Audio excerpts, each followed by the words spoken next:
Bonjour et bienvenue ici, bienvenue sur la chaîne de la luxure et c'est le réveillon. Aujourd'hui on est content, regardez j'ai mis mon beau bonnet de Noël et oui, et j'ai toujours mes boules et oui, j'adore cette blague, vous le savez, c'est c'est une de mes blagues préférées de Noël. Allez, moi ça me fait rire et tant que ça me fait rire, eh bien, je continue. Voilà, donc n'oubliez pas de mettre un petit like de Noël. Et oui, aussi, et de vous abonner de Noël. C'est fantastique. 50 nuances de news, pareil, ça revient. J'aime bien en ce moment. C'est l'époque. Il y a pas de très très très grosses news. Donc on fait une compile comme ça. Tout ce qu'il faut savoir du monde du jeu vidéo, vidéoludique, autour du monde du jeu vidéo. C'est fantastique. Vous vous éduquez en quelques minutes. Je sais pas ce que vous voulez de plus, franchement. Et en plus, c'est gratuit. Enfin, presque. Euh, de quoi va-t-on parler aujourd'hui? On va commencer. Microsoft confirme 3 futurs jeux Bethesda exclusifs aux Xbox et PC. Et oui, c'est dans la vague du rachat de l'Activision Blizzard et de King.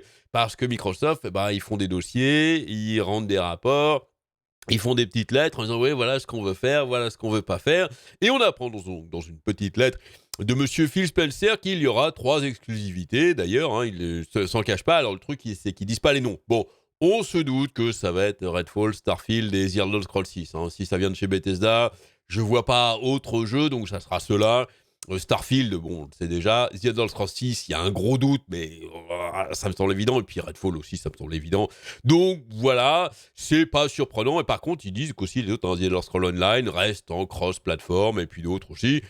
Aucune surprise, mais au moins c'est confirmé d'après la plume de monsieur Phil Spencer. Ah, regardez Blizzard. Bande de rapaces. C'est incroyable. C'est incroyable. Ils sortent un skin de Bastion, un mec en pain d'épices. Voilà le skin. Il est pas mal d'ailleurs, il est rigolo, un skin de fête comme ça. Et il coûte combien? Il dit un broujouf. Voilà, j'ai oublié le nom de la monnaie du jeu, c'est pas grave. Et là, vous allez dire, ouais, le site exagère, c'est pas cher. Oui, mais gratos, mais filez-le gratos à ce prix-là. C'est incroyable. Non, ils ont du mal à lâcher les thunes. C'est incroyable. On a l'impression que le mec qui fait les skins, il a banni le mot gratuit de son vocabulaire. Quoi? Ça veut rien dire, ça. Allez, un bonjour. Allez, un quand même. Et alors, le problème en plus, c'est que non seulement ça fait rigoler tout le monde, évidemment. Alors, c'est pas cher, tout le monde va l'acheter, c'est bien. Mais le problème, c'est que ça vous donne en plus un décompte de vos bronzouves qui va être pas... pas pile, parce que les skins en général, ils coûtent pas 48, 49 ou 1952, si vous voulez. C'est des nombres ronds. Donc, il va vous en rester 9 dans votre truc, et vous n'allez pas savoir quoi foutre. Voilà. Et puis, pour l'acheter, si vous n'avez rien, et pour dépenser, on ne peut pas acheter à l'unité la monnaie dans le jeu. Donc voilà, on peut en gagner, évidemment, mais c'est en fait le truc qui a l'air sympa, mais qui est ultra chiant. Et juste pour dire, on le fait pas gratuit quand même. Blizzard, s'il vous plaît, vous auriez pu le faire gratos pour tout le monde, pour les fêtes. C'était bien, c'était génial. Mon Dieu, ils ont des oursins dans les poches. C'est incroyable. Ah, le clavier du futur. Regardez ça, c'est magnifique. Alors, moi, je m'éclatais déjà. Je suis un gros fan de tout ce qui est RGB en clavier souris. Mon clavier et ma souris, là, ils font plein de lumière en ce moment. J'adore ça. Je suis fan, je suis désolé. Ça a l'air très con, mais j'aime bien ça. Donc, je me fais plaisir. Je fais ce que je veux, de toute façon. Mais alors là, c'est un clavier qui fonctionne avec l'Unreal Engine, carrément. C'est du truc absolument magnifique. Regardez ça, ce truc, voilà. Vous pouvez afficher. Regardez ce truc. C'est incroyable. Je veux ça pour Noël prochain. Je connais, moi. Alors, il n'est pas encore sorti, évidemment, mais je connais mon. Et puis en plus, regardez, vous pouvez taper quand vous tapez, ça fait de l'eau. Et en plus, il y a du son. Il y a du son en plus. À chaque fois, vous pouvez changer le son quand vous tapez sur les touches. Moi, je vais mettre des gémissements. Je vais mettre un film de boule sur mon clavier et des gémissements à chaque fois que je tape sur une touche. Je vais m'éclater. Écoutez, oui, c'est très beauf, mais moi, ça me fait rire. Et c'est important de rigoler dans la vie. C'est important de se regarder, ça a l'air superbe. Bon, je le veux. De toute façon, il y a plein de beaux jeux. Il va coûter une blinde, ce truc. Ça va être incroyable. Bon, on va peut-être attendre que tout le monde en fasse un une fois que celui-là sera passé. Mais voilà, magnifique du clavier. J'attends ça avec grande impatience. Microsoft, eh bien, cette fois-ci, ils en ont marre de se défendre contre la FTC qui dit non, c'est pas cool, on va porter ça au tribunal pour savoir si, bon, alors évidemment, C'est pas dit que ça va se faire parce que ça va être très compliqué pour la FTC de bloquer le rachat. Malgré ça, je vois quand même toujours et vous êtes quelques-uns à m'envoyer des articles avec des journalistes. Microsoft dans la sauce, attention, le rachat est bloqué. Je dis, mais les mecs, ils savent pas lire, c'est incroyable. Bref, d'après d'ailleurs plusieurs avocats, tous les avocats interrogés, ils disent ça va être compliqué pour la FTC de pouvoir bloquer ça. Bon, Microsoft en a marre, il dit c'est bon, maintenant on passe à l'offensive, on en a marre de se défendre, essayer de se justifier. Ils disent carrément que ce que fait la FTC, c'est une violation de la Constitution des États-Unis d'Amérique. Voilà, oui monsieur, carrément. Parmi les différents points évoqués par Microsoft, un élément important est ressorti. Selon Microsoft, l'examen de l'affaire par le tribunal administratif de la FTC viole l'article 2 de la Constitution des États-Unis. Ces procédures sont invalides parce que la structure de la commission, en tant qu'agence indépendante qui exerce un pouvoir exécutif important, et les contraintes associées à la révocation des commissaires et autres fonctionnaires de la commission violent l'article 2 de la Constitution des États-Unis et la séparation des pouvoirs. Le fait que la FTC ne tienne pas compte de ses avantages pour les consommateurs et qu'elle se concentre sur les préjudices supposés pour les concurrents de Xbox aux poches profondes. Il parle de Sony. Trahit une déconnexion fondamentale entre les théories de la FTC et l'objectif sous-jacent des lois antitrust qui est de protéger la concurrence et non les concurrents. C'est beau, c'est magnifique. La FTC demande à cette cour de protéger les plus grandes sociétés de jeux vidéo du monde contre la concurrence de la Xbox et de renverser ainsi la loi antitrust. Aveuglée par un scepticisme idéologique à l'égard des accords technologiques de grande valeur et par les plaintes des concurrents, la FTC a non seulement perdu de vue la réalité de l'industrie du jeu extrêmement concurrentielle, mais aussi les principes directeurs des lois antitrust de notre pays. Alors, c'est pas on passe à l'offensive, c'est on leur défonce la gueule, parce que là, ce que Microsoft dit, en gros, alors, bouchez les oreilles de vos enfants si vos enfants écoutent, c'est que, je vais être très vulgaire, je m'en excuse, mais au moins vous allez comprendre, c'est que la FTC, en fait, c'est là... Oh, finalement, je n'ai pas besoin de vulgaire. En fait, la FTC, c'est la prostituée de Sony. Voilà, c'est... c'est incroyable ce qu'il dit. Protéger la concurrence, c'est où qui met la trahie par une déconnexion, voilà. Les accords technologiques... Ah merde, j'ai perdu la phrase. Bref, c'est pas grave. Mais c'est incroyable. C'est là, on sent qu'il y en a... Ça, ils en ont marre. On ne peut plus. Si ça suffit maintenant. On a bien voulu jouer les gentils. Non, c'est fini. J'en ai marre de faire le gentil. Bon, on verra bien ce que la FTC répond, mais là, ils envoient du très lourd quand même. Hein.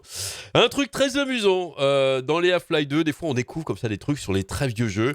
Eh bien, des gens ont découvert que les corps, les fameux zombies ici dans dans Half-Life 2, en fait, c'était tiré d'une vraie image d'un vrai corps humain, en fait. Quelqu'un un jour a publié sur Reddit des photos qui venaient d'un bouquin de médecine. Et quelqu'un a dit, oula, mais ça ressemble vachement au mec de Half-Life 2. Et effectivement, quand ils ont regardé de plus près, c'était ça. Et il semblerait que ils ont tiré leur image du corps dans Half-Life 2, d'un des vilains dans Half-Life 2, il vient d'un bouquin de médecine, d'un vrai cadavre en fait. Voilà, c'était juste pour rigoler comme ça. Un autre qui rigole moins, c'est lui, George Hutt. Vous vous souvenez ? Ce hacker de la PS3, un génie du code qui avait décidé d'aller partir travailler pour Twitter. Et oui. Il dit voilà, je vais travailler 12 semaines pour Twitter, gratos, juste payez-moi la bouffe et le logement, en fait, c'est tout ce que je demande. Et puis je vais travailler pour développer des fonctionnalités sur Twitter, notamment virer quelques trucs, le truc de login obligatoire quand on regarde sur Twitter, quand on n'est pas membre, et plein de petites choses comme ça, tweaker quelques trucs. Et il vient de se barrer, voilà, il dit ouais non, en fait, je sers à rien. Donc je me casse et voilà. Je me suis barré de Twitter aujourd'hui. Merci pour l'opportunité, mais je pense pas que j'ai eu un gros impact sur ce que j'ai fait. Bon, bref. En fait, grosso merdo, il s'attendait un peu à une ambiance de start-up, des jeunes qui débutent et qui sont à fond.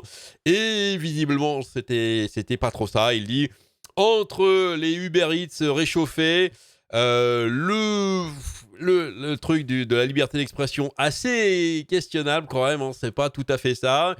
Et puis la politique au bureau, ça, j'en peux plus.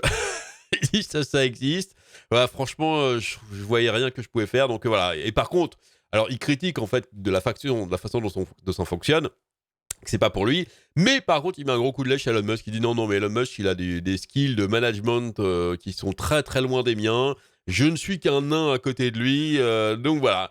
Elon Musk fait du très bon boulot, mais la façon dont ça marchait, c'était pas fait pour moi. Donc je préfère me barrer plutôt que d'être complètement inutile. Bon, écoutez, on lui laisse évidemment bien du plaisir. Et petit quand même truc très intéressant, il dit que Elon Musk a fait un boulot phénoménal sur Twitter, mais qu'on sent qu'il a vraiment envie de revenir vers Tesla et de s'occuper de son logiciel des bagnoles pour Tesla chez Coma AI. Et ça va de pair avec le fait que Elon Musk a fait ce petit sondage. Est-ce que je dois me démissionner en tant que président de Twitter ? Et après, le sondage a dit oui. Et il a dit, voilà, dès que je trouve quelqu'un qui veut bien prendre les rênes, eh bien, je m'efface, je démissionne, et puis c'est lui qui va faire le truc. Finalement, on sent que on sent qu'Elon Musk a vraiment envie de s'effacer du premier plan, comme j'expliquais dans ma vidéo d'hier. La censure, la vilaine censure puritaine qui nous vient du Japon, et ça m'attriste. Plutôt, pardon, des pays de l'Est, c'est du Corée. Essentiellement ici, je m'excuse, c'est la Corée, c'est pas le Japon. Puisque c'est Lost Ark ici qui fait de la censure. Et avec la censure, alors pourquoi ? C'est pas pour eux, ils disent c'est pour coller aux normes de l'Ouest, aux normes occidentales. Et moi j'ai envie de leur répondre, mais les normes occidentales, non, ça n'existe pas déjà. Ça c'est une vue de l'esprit. Je sais pas si vous pensez que vous allez vendre plus de jeux en cachant des trucs, en cachant le haut des jambes des persos, parce que franchement, plus Lost Ark, c'est pas un jeu. Je vois pas, je vois pas ce qu'il y avait vraiment de trash, entre guillemets. Bon, Lost Ark qui avait déjà fait l'objet de vives critiques pour avoir censuré des tenues sexy et même avoir blanchi certains personnages. Aïe.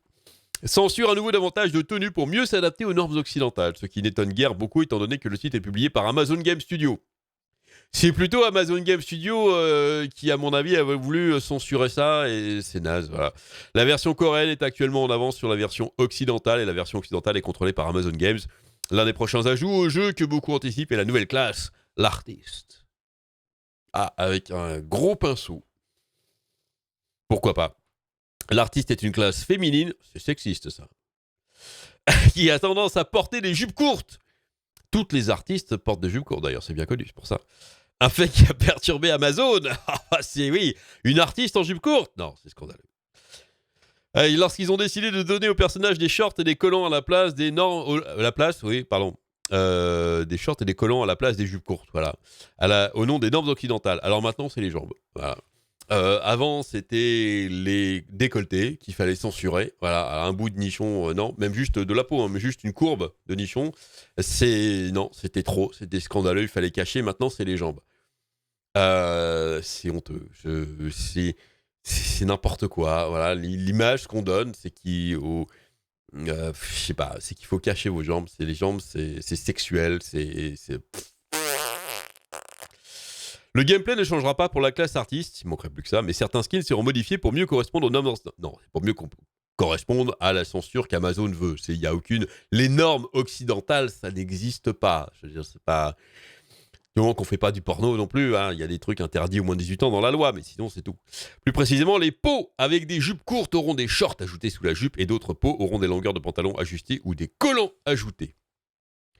Considérant que les développeurs occidentaux agissent souvent comme arbitres et décident du type de contenu que les adultes sont autorisés à découvrir, cette tournure des événements n'est guère choquante. Moi je trouve ça choquant, je trouve ça naze. J'en peux plus de la censure puritaine, ça me gonfle. Ah, regardez ici, un bon plan. Ah, la console de Sony est enfin en stock, voici où l'acheter. Ah, merveilleux, vous dites, voilà, enfin, une PS5, j'ai envie de l'acheter. Dans le cadre d'une vente flash, dépêchez-vous. Ah, c'est vente flash. Et là, vous dites, c'est bizarre comme petite tournure de phrase. Cdiscount propose 2 packs incluant la PS5 avec des jeux supplémentaires. Vous le sentez le doigt là ? Une opportunité à saisir d'urgence. C'est Journal du Geek qui fait de la pub pour Cdiscount. À mon avis, c'est pas de la pub gratos, mais bon. Pour les personnes, clin d'œil. Pour les personnes qui voudraient mettre la console de Sony sous leur sapin de Noël, ou on peut le mettre aussi. C'est vrai qu'on n'a jamais essayé de mettre des cadeaux sur le sapin. C'est quand même plus classe, je pense. À la place des boules, c'est pas mal. Plutôt que dessous, c'est chiant, faut aller chercher et tout. Bref, on se prend des aiguilles dans l'œil et tout. Bon. Envie de vous procurer la PS5 à tout prix. À tout prix. Allez pas sur eBay. Sachez que Cdiscount propose actuellement la console dans 2 packs incluant des jeux et des accessoires. Allez, évidemment, pas de PlayStation 5 vendu nu. Cela dit, Ces offres permettent tout de même d'y mettre la main dessus. Et ouais. Et ça, les enfants, c'est de la vente. C'est comment ça s'appelle? De la vente forcée. Et c'est interdit. Enfin, c'est interdit. Normalement, on a le droit, dans un pack comme ça, de prendre la console toute seule. Mais si vous allez dans le magasin, ils vont vous la refuser, évidemment, parce qu'ils ont envie de vendre tout le pack avec les accessoires, tout, vendre un maximum de trucs. T'es sûr, tu veux pas un bouquin en plus de une BD là? On a un Astérix avec le pack. Bientôt, ils vont vous filer, je sais pas, de la bouffe avec des des tranches de jambon en pack avec la PS5 pour tout fourguer. C'est n'importe quoi. C'est bref. J'aimerais qu'un jour des gens aillent dans ces magasins avec des huissiers pour dire non, ça suffit. Moi, je veux la console seule. Voilà, monsieur là derrière, c'est un huissier. Il va constater que j'ai le droit d'acheter la console toute seule et vous me la filez toute seule et puis vous allez vous faire voir chez les Suisses. Allez, Suisses, c'est bien aussi les Suisses. Certes, le prix est un peu plus conséquent. Tu m'étonnes. Cela dit, si les jeux inclus ne vous plaisent pas, rien ne vous empêche de les revendre pour en acheter d'autres. Non, mais c'est pas comme ça que ça marche. Journal du Geek. En tant que journaliste, Sébastien Danila, il devrait rapporter que c'est pas comme ça, on a le droit de prendre la console nue. Hein. Aussi, on rappelle que la livraison est gratuite. Ah, ouf. Et que le cybermarchand vous laisse jusqu'au 8 janvier 2023 pour retourner la PS5 au cas où cette dernière ne répondrait pas aux attentes. Ah, on est rassuré. On est rassuré. Je pense pas qu'il y ait beaucoup de retours PS5 quand même. En général, quand on achète une, c'est parce qu'on a envie de l'avoir et parce qu'on sait qu'on va avoir. Hein. Les consoles retournées, à moins des gens effectivement qui se retrouvent financièrement, ils avaient un imprévu financier, ils étaient déjà ric-rac, et bon, bah, ils n'ont pas trop le choix, mais ils auraient bien aimé la garder. Sinon, bon, bref. La Fnac propose elle aussi en PS5 en pack. Avec les il n'y a que des packs. Il n'y a plus la console toute seule, ça n'existe plus. Ah, désolé les gars, c'est incroyable. Un truc incroyable aussi, c'est ce faux projet NFT de Pokémon qui a été pris, dont la Pokémon Company en portait plainte évidemment. Alors, on a l'habitude des copies chinoises où c'est vrai que c'est évident que c'est une copie, mais on voit qu'ils ont quand même tenté de faire des trucs différents. Mais bon, c'est quand même évident que c'est de la copie. Là, les mecs, pas du tout. Ils ont dit, on va faire un NFT Pokémon, sans avoir les droits, hein. Et en plus, avec des faux claims, c'est-à-dire dire, ouais, on a bossé sur Pokémon Écarlate et Violet, Pokémon Home et Pokémon Sleep, vous inquiétez pas, on est officiel. Je sais pas comment ils croyaient que ça allait passer. Mais non, c'est du pur copier-coller en fait. NFT Pokémon. Évidemment, la Pokémon Company, ça c'est su. Ils ont porté plainte et les mecs sont devant les tribunaux. Ça va s'arrêter très. Alors, surtout Nintendo, je veux dire, qui est derrière. Je sais même pas comment ils ont cru que ça allait. Death Stranding, le film. J'avais dit dans ma dernière vidéo, 50 nuances de news, que. Évidemment, un film Death Stranding, il devrait y avoir Norman Reedus et Léa Seydoux, et donc voilà, ils étaient très contents. Et en fait, bah, c'est pas sûr, puisque Hideo Kojima a dit qu'il voulait pas faire de blockbuster. Il a dit qu'il veut faire un truc créatif. Alors là, on dit, ouh, aïe.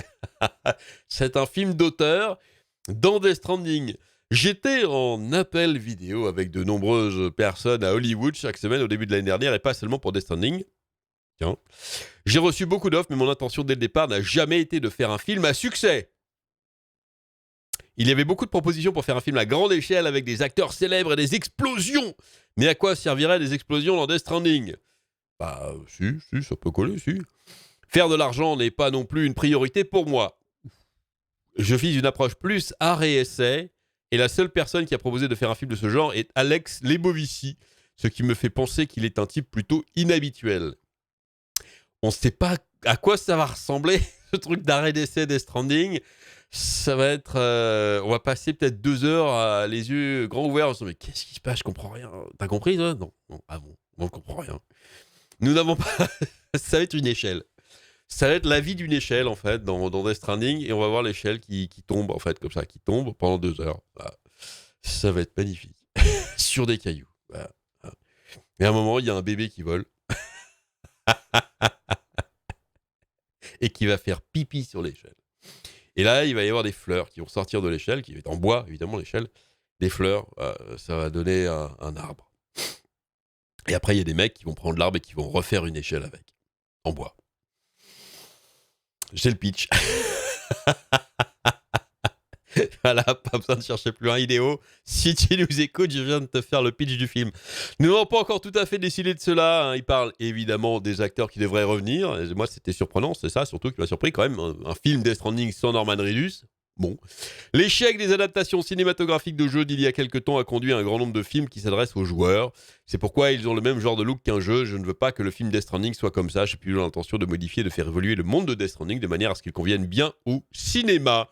Oui, alors en général, c'est les échecs, c'est parce que c'était mal fait surtout, c'était nul. Et au contraire, je pense que quand ça marchait pas, c'était que ça s'adressait vraiment pas aux fans. Les fans ont été très déçus et au contraire, ils ont essayé de foutre les codes hollywoodiens sur un truc de jeu. Ça n'a pas fait, mais il y a eu des gros succès, hein. Il y a eu des bons succès, notamment en série télé, hein, récemment. Des adaptations, même des fois, qui collent pas forcément au lore, à l'eau d'ailleurs, hein, qui a bien marché d'ailleurs. The Witcher aussi, qui a cartonné et qui a redonné aux gens envie de jouer au jeu et d'acheter le jeu, et même d'acheter les bouquins, ce qui était formidable. Non, il y a moyen de faire des adaptations de jeux qui ressemblent aux jeux, qui sont largement inspirés. On sent l'inspiration, pas forcément du copier-coller, mais qui marchent quand même et qui plaisent. C'est curieux, voilà. Et on va terminer avec un petit cocorico, puisque un jeune Français plus influent que Rihanna ou encore LeBron James, bon, on parle de Twitter évidemment, on parle d'Arcounir, qui est vraiment le mec qui a eu un succès au début random, mais c'est un des comptes les plus connus maintenant. Et donc, il y a une agence qui a décidé de faire un classement des comptes Twitter les plus influents sur les réseaux sociaux. Et donc, Arcounir arrive en 22e position quand même. Et bien, effectivement, devant, alors on a Amine en 33 aussi, mais effectivement, et même Amine hein, devant, Rihanna en 34, et d'autres, voilà, et LeBron James, voilà. Il a fait un tweet, bah écoutez, bravo, il y a des Français qui pèsent dans le game, comme disent les jeunes. Et puis il y a Kylian, évidemment, hein, le premier Français dessus, c'est évidemment Kylian Mbappé en 4e position quand même. Ah, c'est pas rien. Bravo. Futur ballon d'or. Neymar, il est que 7e. Allez, j'espère que cette petite vidéo vous aura plu. Dites-moi ce que vous en pensez dans les commentaires. Amusez-vous bien. Et à très bientôt.